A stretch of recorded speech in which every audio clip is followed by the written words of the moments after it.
week we talked about Marry Me, and that surprised me. I mean, I've got to say that this particular show as well, when I sort of thought of Uncharted, before I went in there, I didn't have a great expectation, and I thought, oh, well, what am I in for? You know, we've seen it all before. But I was pleasantly surprised. Now, before we actually review it proper, do you think the same as I did, Greg, or were you just were you ho-hum about it? I quite enjoyed it, but I went in not expecting a lot, because a lot of films based on video games have been rubbish, frankly. Yeah. And again, this one's got a familiar material that we've seen in a lot of other films. But yeah, I quite enjoyed it. And what about you, Dave? You too?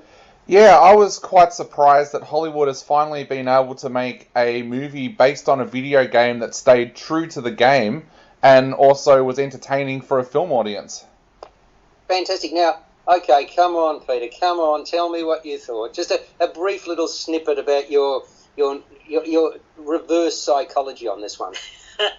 Thumbs down from me, unfortunately. Yeah, of course it is. Why did I know that? I've not spoken with you about it, but come on, there is a garbage bin next to you. Is that where your taste has gone? No, that's where I take information and material out. But no, look, it's a derivative film. It lacked any sort of humour, and if it wasn't for the action sequences that were all shot in Berlin, in Studio Babelsberg, the film would be a complete wipeout. Well, hang on, you're biased towards German films because you've been at the forefront of the festivals for many, many years. So hang on, you've got to take your bias out of it. So without that, the whole thing would have been a total waste of time, yeah? Exactly. Thank you very much. Right, it's called Uncharted, Uncharted, and it's M-rated, runs for 116 minutes. And I am going to call it a modern Indiana Jones, in which no one can be trusted. And as I mentioned, based on a video game series. I think there was something like 6 in the games. But it's a rollicking, fun-filled adventure. Nathan Drake, brought up in an orphanage with his older brother Sam, who was constantly getting into trouble. Then when Nathan was but a little tacker, around about the age of 10, Sam took off, promising to stay in touch. That is done through the occasional postcard from an exotic place. Sam was obsessed with finding the gold that he maintains was sequestered by Portuguese explorer Ferdinand Magellan during his ill-fated 16th century expedition. And in today's terms, the loot is said to be worth billions. While in the orphanage, Sam was caught out trying to steal the world's first map, and rather than being taken into custody, he scarpered. 15 years later, younger sibling Nathan, played by Tom Holland, is a bartender and petty thief with an encyclopedic knowledge of Magellan. He's sought out by a man, Victor Sully Sullivan, Mark Wahlberg, who claims he knows Sam, the older brother, to join him on a treasure hunt for the gold.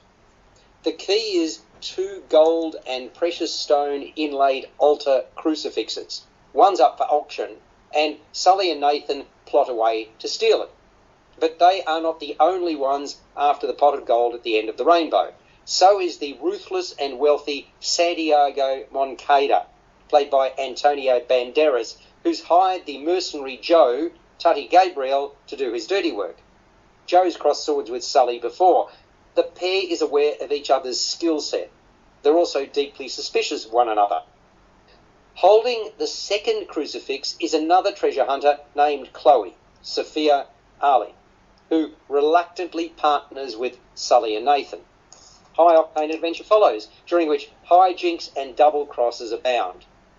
Well, I'm here to say that it may be totally far-fetched, it is, so is Indiana Jones, but it's got a good feel about it. There's a cheeky cheeriness in what we see, Dave.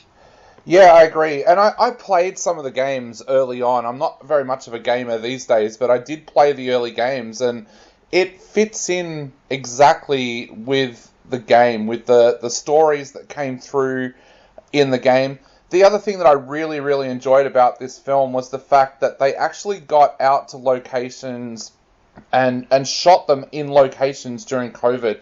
They travelled to Thailand, they travelled to Berlin, as Peter already said, to film, whereas so many other films during this time have gone back to the whole green screen thing. Now, that didn't come without danger, because Antonio Banderas did catch COVID and shut down production for a while, but I really loved that they took that risk during that time, because I think it really added to the film. And this is a film that they've been wanting to make for years, and big name people have been attached. Robert De Niro wanted to be part of the film in the first place. David O. Russell wanted to direct at one point. They had a who's who of Hollywood lining up to play Mark Wahlberg's part. So it's good to see this film finally get made, keeping true to the games, but actually working enough for a film audience to enjoy as well. Here. I mean, the man at the helm is Ruben Fleischer, who made Venom. And not surprisingly, the path to the treasure is laden with missteps. Hey, getting your hands on billions of dollars worth of gold shouldn't be easy, should it, Greg? Not this easy, no. All these treasure hunt films are usually laden with lots of archaic clues, traps, chase and betrayals. And this one has all those elements there as well. You've referenced Indiana Jones, also Tomb Raider and National Treasure also play a part here. I thought this was a bit of fun. It captured that sort of video game vibe there.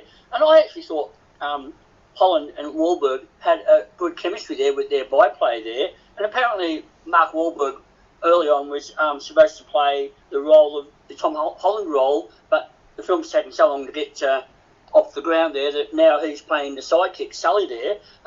And he has, I think, a charm there, a snarky charm as a sort of lovable rogue there. And I thought Tom Holland has plenty of charm. He's got a likeable presence, and he brings the usual enthusiasm to the physical role there. And apparently he did a lot of his own stunts here as well. And the film, as you said, Dave, does look good there with the action pieces taking place in a range of locations, from an upmarket auction house in New York to the catacombs of a Spanish cathedral onto an uncharted island somewhere off the Philippines there.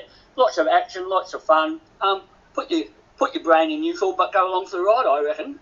Well, I reckon they are a formidable and pleasantly cheesy duo, Holland and Wahlberg. I mean, there is this smattering of the dynamic between Mel Gibson and Danny Glover I referenced earlier in terms of Lethal Weapon about them. And likewise, I mean, Peter, you're not going to agree, but I reckon the dueling women leave their mark. I mean, Jo's hair and costuming yells, "Look at me," as does her tenacity. And Gabrielle ensures she's a force to be reckoned with. So, all sort of Ali paints Chloe as every bit as slick and slippery as the boys. When you're making a film from a video game, the aim is to make it as filmic as possible, to inject some good dialogue and to inject some humour as well. All of that is missing in this film. I found it so derivative. Did you leave your funny bone at the door, did you? Pirates of the Caribbean and Raiders of the Lost Ark and all that did it all so much better. Now, what is really interesting about this film is the action sequences, because they're the only things that would be worth the price of admission. And all of the interior shots and the green screen shots, etc., were shot in those massive studios in Babelsberg.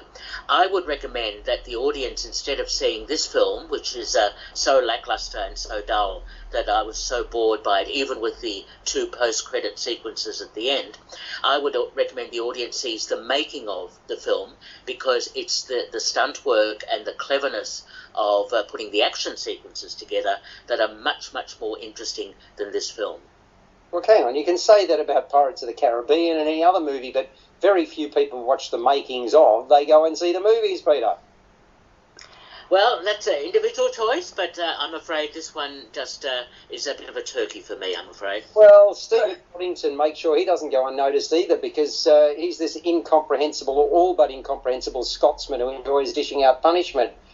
I reckon there is a surfeit of riches in the visualisation, which Dave referenced as well. It's colourful, events move at pace. I thought humour was a mainstay that underpinned the action.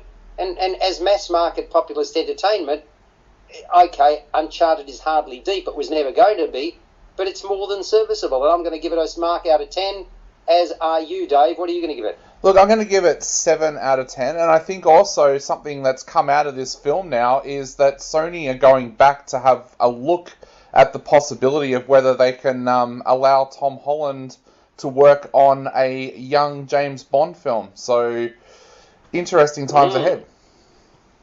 Well, there will be a sequel. I'm convinced of that. What do you reckon, Greg? Score out of 10. Possibly, yeah, because obviously the box office success of Spider-Man No Way From Home has given Holland a bit of clout now in the film industry that he can maybe pick and choose some projects that he enjoys, and apparently this was something of a passion project for him too. I'm going to give it 6.5 to 7 out of 10. And I'm giving it a 7 out of 10, so we've so far got somewhere around the 21 mark. Peter, are you actually going to pass it? No. Of course you wouldn't. Of course not. Sorry, hang on. How low can you possibly go? Well, hang on, because if you remember Red Notice, which is the same mindless sort of action film as well, this one fits into that sort of category. If you want to see a good mainstream action film, you'd go to see the Spider-Man film. Anyway, this one, Uncharted, I can only give 3 out of 10. OMG. Golly. Folks, totally, utterly disregard every single thing about the movie that Peter has just said. You are on JAir 80.